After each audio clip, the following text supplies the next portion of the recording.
I think we're live. So, hey everyone, welcome to a littlecraftyyourday.com. My name's Tanner Bell, a DIY vlogger, and in today's Google Hangout, we are going to be crafting it up with consumercrafts.com. They gave me an offer code to go find some really cool stuff on their site and grab it to make some really cool kid crafts. So what I picked out, and one of my favorite things you all know I love to do, is tie-dye. So I found this really cool kit on their website for I believe like almost under $10. I think it was like $10.99 or somewhere around in there.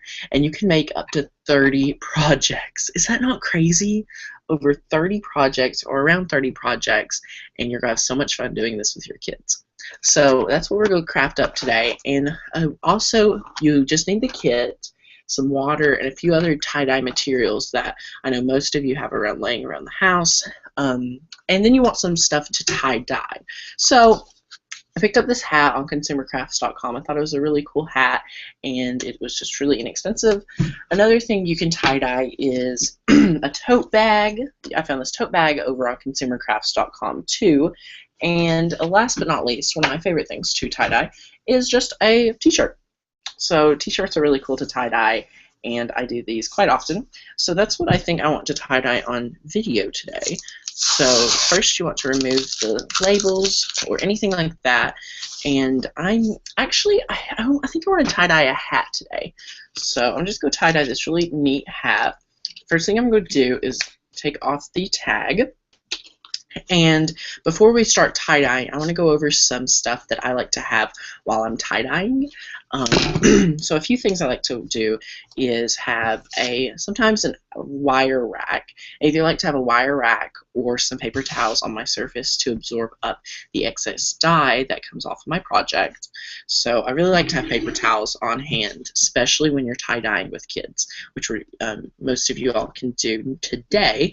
You're going to need some water. When filling up your tie-dye, I like to use hot water. So mine's cooled down a bit, but it's still going to work out great.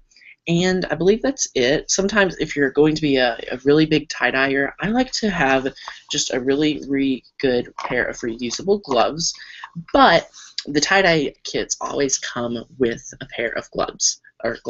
But they're really not these nice sturdy ones, so you can just use whichever ones you feel more comfortable using. I tie-dye so much, and so I just purchased a pair of these, which you can do whatever you want. I'm going to use these today, but I'm also going to show you the ones that come in the kit.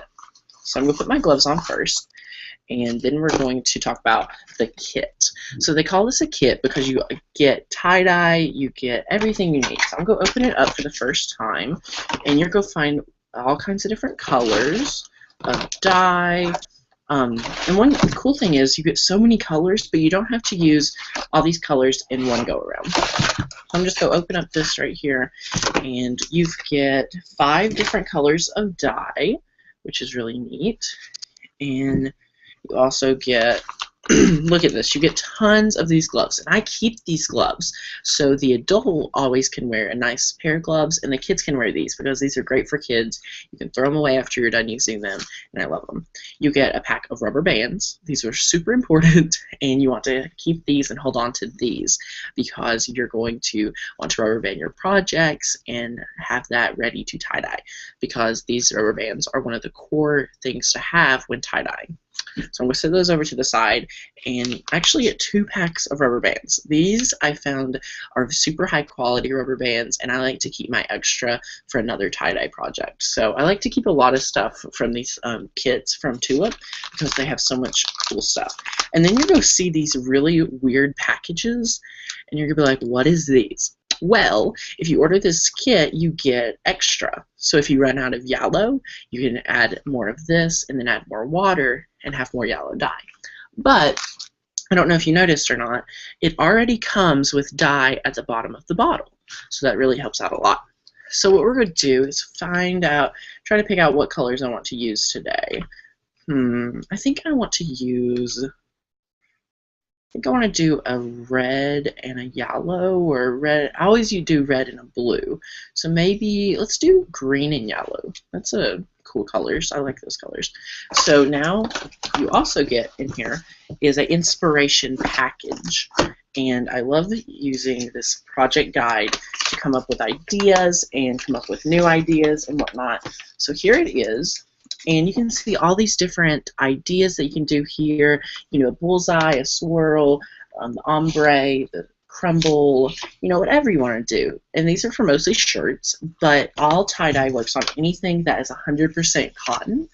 Polyesters don't really absorb good with dye, and if you're going to put in all the effort for a dye project, you want to make sure that it's going to stay in there. So here's our two colors, and I'm going to sit the box down here out of my way, and let's just move my camera down.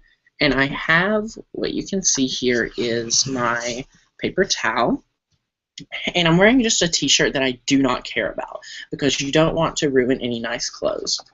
So I'm going to open up my first color of lid and add some water. Now if you don't have access to warm water, any type of water will work with this dye. It is one-step dye. So I'm going to fill this up to the fill line, and the little line is this little black line on the side of the bottle right here. So we're going to shake this up after you put on the lid nice and tight. Don't want any of the dye to get out. And what you want to do when you shake up is make sure that none of the dye is left at the bottom of the bottle. So you just want to sort of hold it and shake it really nicely. So you have that sitting there. I'm just going to dry my hands. And now we're going to take the green and do the exact same thing.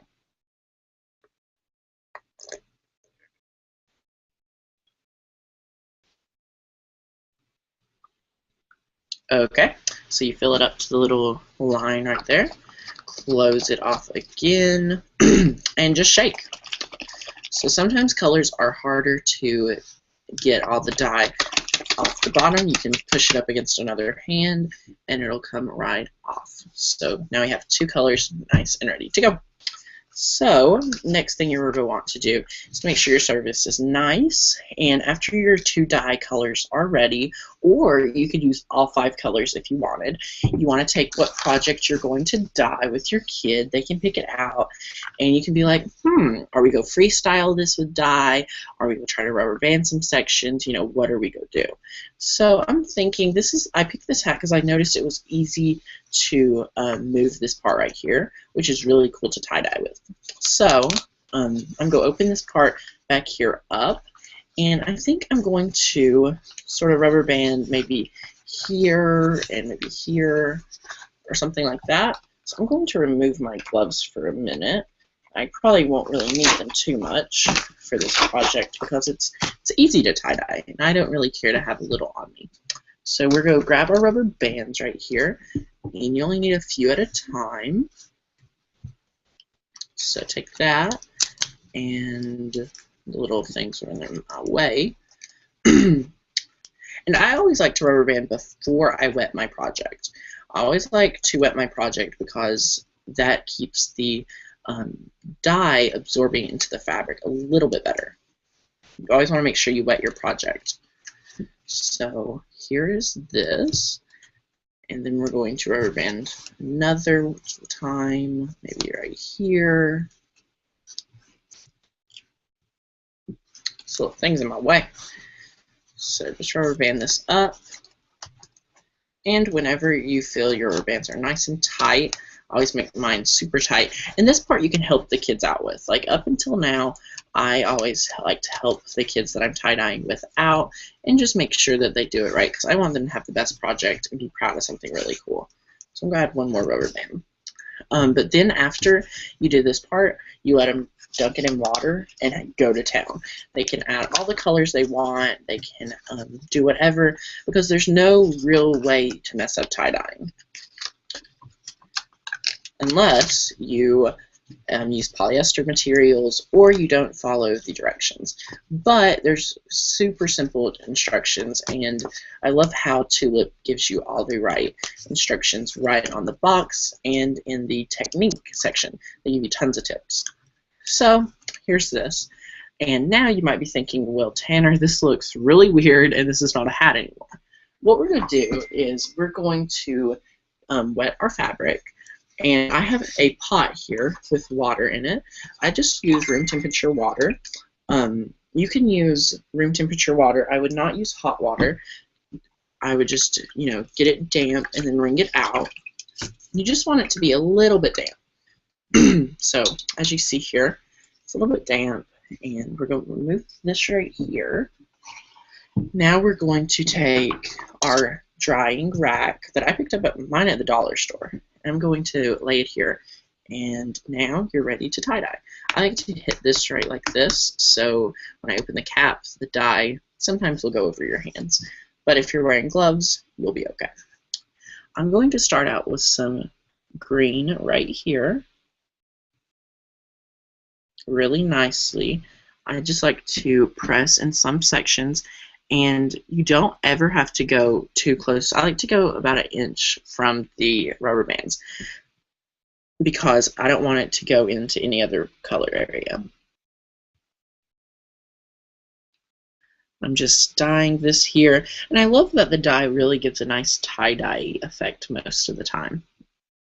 And since this is uneven compared to the other portion, of course it'll run down just a little. So there's the first color. Then we're going to open up our yellow, and I like to go color by color. So now you want to add your yellow in here. And Consumer Crafts has tons of stuff to tie-dye. You can use this tie-dye to dye frames or whatever you actually want to tie-dye. I use dye as stain sometimes, so it's really easy to pick up some of my favorite frames from consumercrafts.com and have it shipped right to my door and start tie-dyeing. This is the perfect kit, and you can make, I would say, like 3 or 4 shirts for under $10 because it only takes around 1 or 2 bottles of tie-dye to tie-dye these shirts. And I like to revamp old shirts, or you can do it like a thrift store shirt. So whatever you want to do. And this last color is going to be nice and yellow. The one thing that sometimes people don't like is that you need to let your shirt or project sit for a few hours and let it absorb into the fabric. This is one-step dye, so it does take some time for it to absorb. So now I forgot to get the inside of my hat cap, and for me, I want to make sure I get that. I'm just going to take some dye and move it around. Get it over here too. Awesome, awesome, awesome.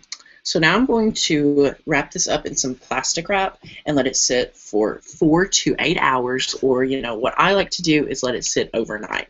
So it's really easy, and I hope you guys enjoyed this DIY project. I'm trying to fix my camera. But I hope you guys enjoyed this DIY project. For more information and to see finished pictures, come over to our site, alittlecraftinyourday.com.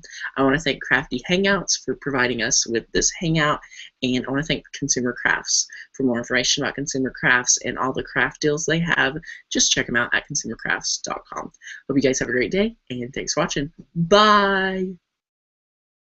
Let me end this. It's always so weird trying to end a podcast or a live stream, so I don't always like to talk about ending it, make it a little less weird. So hope you guys have a great day. Bye!